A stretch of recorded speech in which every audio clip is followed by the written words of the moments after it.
Merhaba arkadaşlar, ben Çağrı. Yepyeni bir Kingshot videosuyla tekrardan sizlerleyiz. Oyuna devasa bir güncelleme geldi ve artık tılsım ve şef donanımı malzemelerimizi takas yapabiliyoruz. Peki bu takası neye göre yapacağız? Yapmalı mıyız? Hangi oyuncular yapmalı? Bununla alakalı size detaylı bir video çekeceğim. Bu konu çok önemli. Gerçekten uzun zamandır Kingshot'a böyle bir şey gelmesini bekliyorduk. İnanılmaz iyi oldu. Özellikle para yatırmayan ve düşük yatırımlı bir oyuncular için oyundaki en değerli şey haline geldi. O yüzden bu videoyu beğenip yorum yaparsanız, sunucudaki arkadaşlarınızla paylaşırsanız çok sevinirim. Henüz kanala abone değilseniz de kanala abone olursanız bana destek olmuş olursunuz arkadaşlar. Şimdiden hepinize çok teşekkürler. Şimdi arkadaşlar yeni bir güncellemeyle direkt eklendi. Herhangi bir sunucu yaşı ya da bir şey yok. Birkaç tane farklı hesaptan baktım.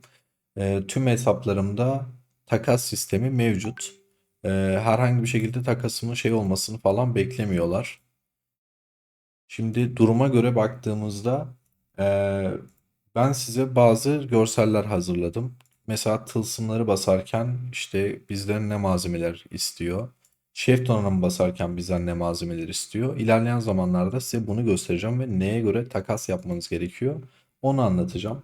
Şimdi arkadaşlar biz de ilk başta tılsımlardan başlayalım. Tılsımlarda oyunun ilk başlarında bizden çok fazla işte sol taraftaki yani bu tılsım kılavuzu buradaki çok fazla birikiyor.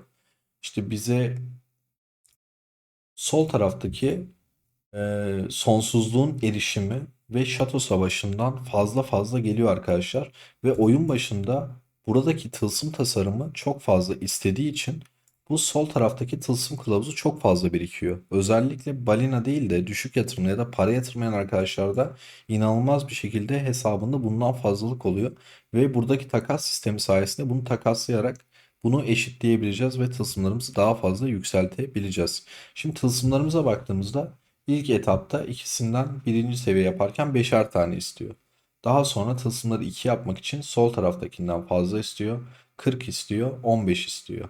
3 yaparken 60 istiyor ve 40 istiyor. Tılsımları 3 yapmak oyunun belirli bir zamanına kadar kolaydır arkadaşlar.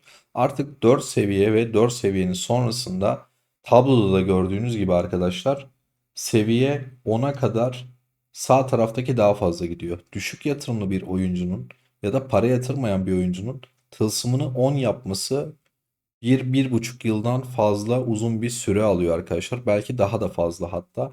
O yüzden bizde bu sol taraftaki kitap çok fazla birikecek. Sağ taraftakinden hiç olmayacak. Zaten hızlı bir şekilde tılsımları 3-4 yapabileceksiniz. O yüzden biz bu sol taraftakileri sağ taraftakine çevireceğiz. Peki hangi oranda çevirmemiz gerekiyor? Sizden tek istediğim şey şu arkadaşlar. Bilinçsiz bir şekilde tılsım paketi satın almayın. Her zaman buradaki tabloya bakın. Elinizde ne kadar tılsım malzemesi var ve hangi tılsımları basacaksanız buradaki tabloya göre bir plan yapın. Ona göre yükseltme yapın ki elinizde gereksiz malzeme kalmasın. Aynı şekilde takas yaparken de buranın ekran görüntüsünü alın. Hangi malzemeden ne kadar kullanacaksanız ona göre takas yapın. Şimdi tılsımlarda takas sistemine geldiğimiz zaman burada arkadaşlar bize birebir veriyor. Bundan bir tane takasladığımızda karşında bir tane bundan alabiliyoruz. Haftalık bunu yapabiliyoruz. Haftada 10 tane yapabiliyoruz. Kesinlikle tüm oyuncular buradaki bu tılsım kılavuzunu 10 tane bunu kullansın ve bunu her hafta yapsınlar. 10 tane kesinlikle buradaki tılsım tasarımından elde etsinler. Bu ilk başta. Belirli bir süreden sonra artık bu yetmeyecek. Haftalık 10 tane almanız yeterli olmayacak ve bu sol taraftakinden tatsız bir şekilde çok fazla birikmeye başlayacak. İşte o zaman da haftalık 500 tane takas edebiliyorsunuz ama sol taraftaki kitaptan 2 tane gidecek. Bize sağ taraftakinden sadece bir tane verecek. 2'ye bir oran ise kötü bir oran değil. Özellikle düşük yatırımlı ya da para yatırmayan arkadaşlar için 2'ye bir oranı da çok iyidir. İleride bazı hesaplarda göreceksiniz. Bundan hesabınızda 5-6 bin tane birikecek. Ama bundan elinizde 300-400 tane 500 tane olacak ya da olmayacak. O yüzden oraya kadar geldiğinizde artık o saatten sonra buradaki 500 tane hakkınızda istediğiniz gibi kullanıp takaslayabilirsiniz. Bunu yaparken hiçbir şekilde beklemeyin ve direkt takaslayın. Sadece dediğim gibi arkadaşlar buradaki tabloya uygun gidin. Elinizde bir malzemeden gereksiz bir şekilde fazla kalmasın. Sizden sadece şunu rica ediyorum.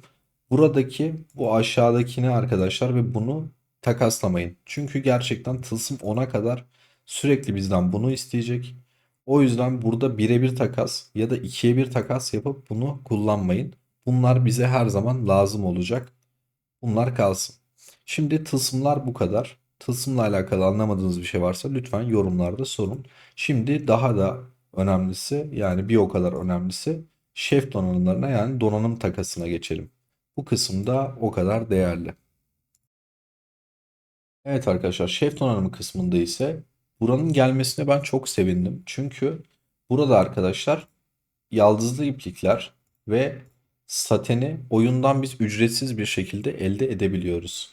Bildiğiniz gibi buradaki kutup dehşetlerine rally açtığınızda ve rallilere katıldığınızda bize saten veriyor. Oyunda zaten sürekli olarak gün içinde siz buradaki rallilere katılıyorsunuz ve saten alıyorsunuz. Herkesin hesabındaki saten fazladır. Aynı şekilde Viking etkinliğinde bize yine bolca diğer malzemeden de veriyor. Yani bize burada yaldızlı ipliklerden de veriyor. Ama düşük yatırımlı oyuncuların en büyük yaşadığı sorun ise zanaatkar vizyonuydu. Bizim burada almamız gereken şeylerden bir tanesi kesinlikle zanaatkar vizyonu olacak. Çünkü buradaki iki şeyi bize oyun bedava veriyor ama buradakini biz sadece bazı mağazalardan ya da parayla satın alabiliyorduk. Parayla satın alabildiğimiz şey bizim için her zaman daha değerlidir. O yüzden zanaatkar vizyonu alabildiğimiz kadar almaya çalışacağız.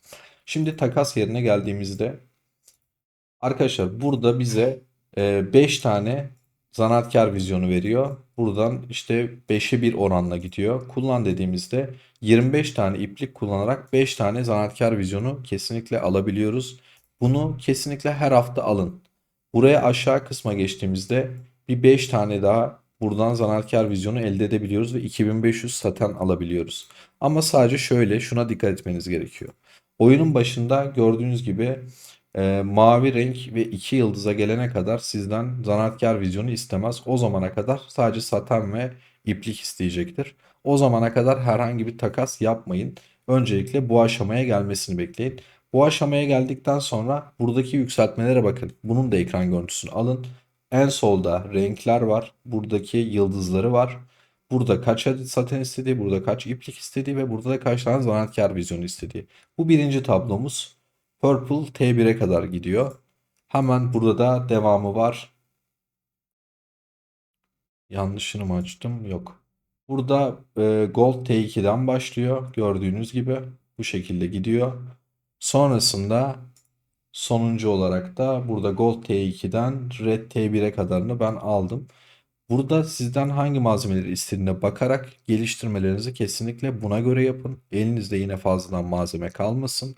Buna uygun giderseniz elinizdeki malzemeleri en iyi şekilde değerlendirmiş olacaksınız ve gereksiz bir şekilde çantanızda birikim kalmayacak.